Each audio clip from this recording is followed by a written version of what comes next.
Meskipun puncak haji sudah dilewati, tapi sejujurnya Beb, banyak mungkin umat muslim di Indonesia yang masih ngeganjel mereka yang sudah menyiapkan uang untuk berangkat haji dengan furoda, nyatanya tidak bisa.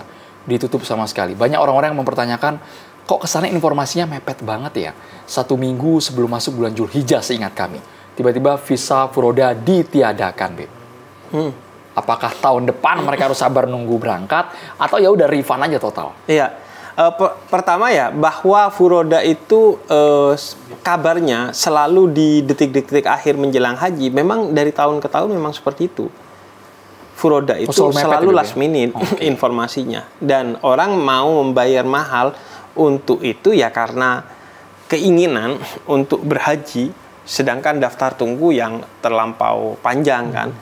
Karena itu tahun ini kemudian Kerajaan Arab Saudi melakukan pendisiplinan.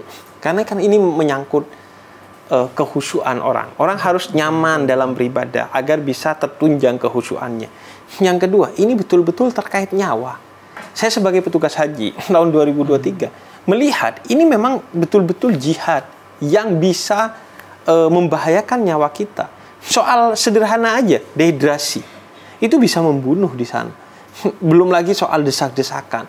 Soal ini dan itu, banyak sekali persoalan yang bisa membahayakan jiwa seseorang. Karena itu pendisiplinan itu menjadi sesuatu yang bisa kita pahami dan justru kita dukung. Dan ini demi keselamatan ibadah yang dilakukan oleh setiap muslim.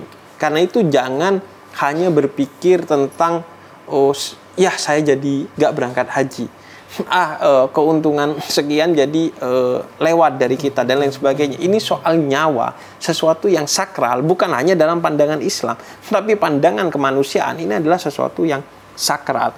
Karena itu pendisiplinan ini perlu didorong, perlu kita apresiasi agar jadi demi kebaikan, keamanan dan kenyamanan semua pihak.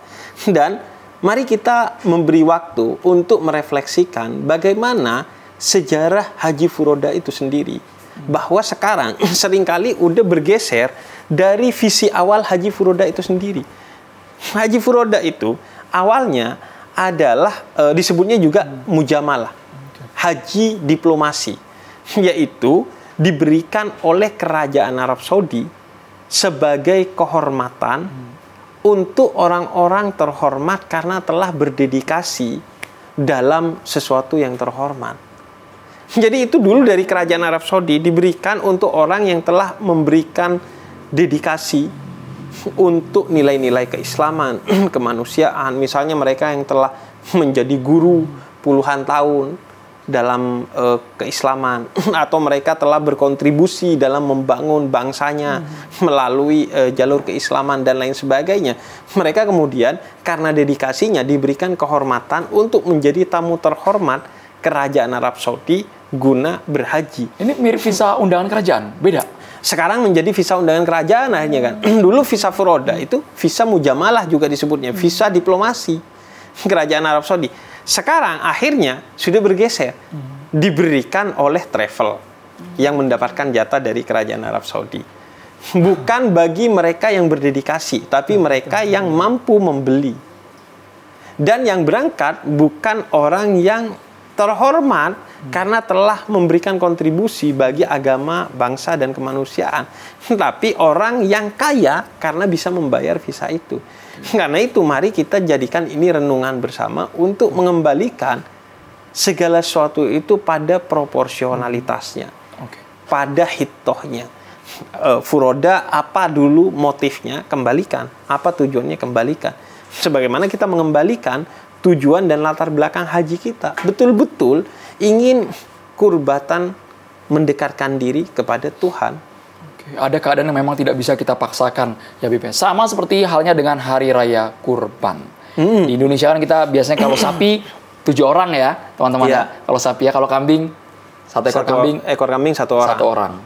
Apakah memang sebuah kewajiban secara bahasa sederhananya, ya Bip? Di tengah mungkin Bip. Karena ada data yang menunjukkan daya beli kurban tahun ini anjlok signifikan. Ada yang bilang katanya 27 triliun menurun drastis dibandingkan tahun lalu. Iya. Gimana Bip? Iya. Pertama Idul Adha itu memang disebutnya hari raya kurban. Secara bahasa, Dhoha itu artinya berkurban, berkorban. Berkorban tentu beda dengan korban ya. Kalau korban itu sesuatu yang pahit dan kemudian dilakukan oleh orang lain kepada kita. Tapi kalau berkorban itu sesuatu yang kita lakukan sendiri dan rasanya manis. Tujuannya adalah qarib. Kita sering menyebutnya teman karib itu. Teman dekat. Kurban itu artinya mendekatkan kepada maha teman kita, yaitu Tuhan yang maha kuasa. Jadi Idul Adha itu mengajarkan kita untuk tidak pernah membiarkan diri kita menjadi korban, tapi selalu berkorban atau berkurban. Itu makna kurban. Jangan sampai diri kita ini jadi korban, tapi sebelum jadi korban, jadilah manusia yang berkurban. Artinya, ibu saya bilang gini, kalau kamu jadi korban pencurian sendal di masjid, maka jangan memposisikan kamu sebagai korban, tapi berkorbanlah. Jadi kehilangan sendal itu posisikan seolah-olah kamu berkorban memberikan sendal itu kepada orang yang membutuhkan. Karena yang mencuri pasti orang yang ingin itu atau butuh itu.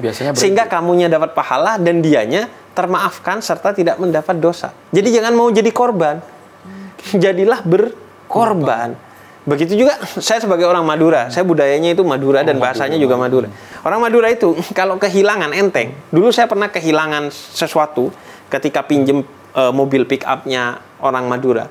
Kemudian ketika saya bilang, saya kehilangan buku-buku yang saya beli di pick up itu. Kemudian kata dia, alhamdulillah, bukan innalillah. Karena kata dia, sesuatu yang hilang dari kita itu kemungkinannya dua. Kearifan orang Madura.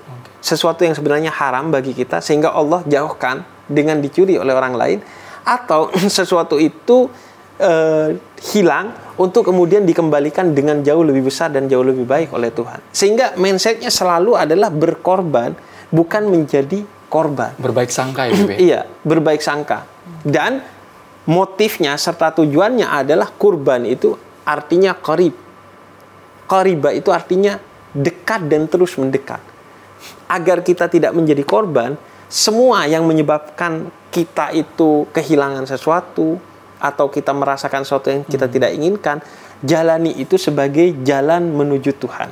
Sehingga akan terasa nikmat dan akan terlihat indah serta akan menjadi keberkahan tersendiri bagi kita. Nah, korban itu intinya itu mengorbankan apa yang bisa kita korbankan untuk orang lain sebagai jalan kita untuk mendekat kepada Tuhan kita. Makanya kalau ada candaan, wah saya tahun ini korban perasaan aja. Itu sejati-jatinya korban itu. Karena dulu itu yang disembelih oleh Nabi Ibrahim itu kan putra tercintanya. Nabi Ismail itu putra yang udah lama ditunggu.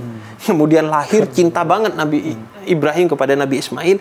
Maka Allah menyampaikan kepada Nabi Ibrahim melalui mimpi pesan, kecintaanmu kepada keluargamu itu jangan sampai membuat sama dengan kecintaanmu kepadaku, apalagi menomorduakan kecintaanmu kepadaku.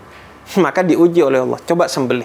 Karena Nabi Ibrahim pecinta Allah yang sejati, beliau sembelih dan digantikan dengan domba sebagai simbol bahwa Tuhan dalam Islam bukan sesembahan yang haus darah.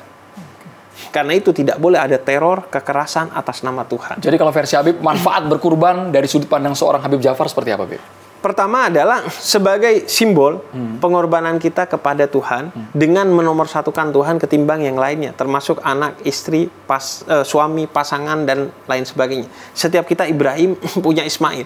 Ismail sesuatu yang menghalangi kita untuk mendekat kepada Tuhan. Bisa anak, bisa istri, bisa suami, bisa jabatan, bisa harta, mati-matian nyari harta, nyari jabatan, hingga mencuri, hingga melegalkan segala cara, maka itu yang dikorbankan. Yang kedua adalah sifat kebinatangan dalam diri kita. Itu yang seharusnya disembelih oleh kita. Dan nilai lain adalah tentang empati kepada orang lain, berbagi kepada orang lain. Karena itu utamanya adalah jangan besar-besaran hewan kurban. Justru itu yang mau disembelih. Berat-beratan hewan kurban. Bukan itu. Ya, bukan itu justru pesan utamanya. Yang harus disembelih justru perasaan-perasaan seperti itu. Justru perasaan merasa bangga dengan jabatan, dengan harta kita. Sehingga kalau jabatannya tinggi, sapinya harus setinggi jabatannya. Kalau duitnya banyak, sapinya harus Ngomongin seberat sapi agak sensitif nih, duitnya. guys, ya. Itu dia. Jangan itu. Justru itu yang mau disembelih. Perasaan sombong dengan jabatan, harta, dan lain sebagainya. Makanya kata Al-Quran, bukan daging dan darah hewan itu yang sampai kepada Tuhanmu, tapi ketakwaanmu, ketulusanmu dalam berkorban itu yang akan sampai kepada Tuhanmu. Jadi kalau Habib kurbannya apa? Sapi atau kambing? Sesaat lagi kita kembali. Oke. Setelah di one on one on the spot.